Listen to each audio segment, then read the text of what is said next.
Hi, this is Professor Jerimiah and Coach Krystal with Odyssey Martial Arts Spring, and we're breaking down some of the techniques for the kids for the gray white belt curriculum.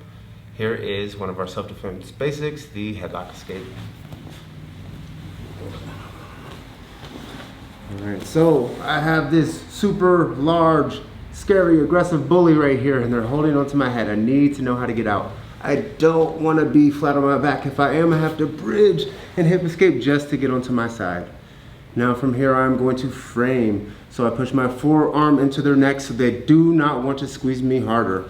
Now from here, I'm going to walk my body away from them, creating this dead angle so I can throw my hips up, push them down, and if they hold onto my head, as I come up, I go knees wide, and then I can post with my arms.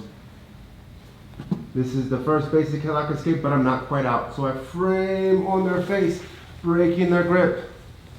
Pinch my ear to my shoulder, trapping their arm. I step my foot up over their hip.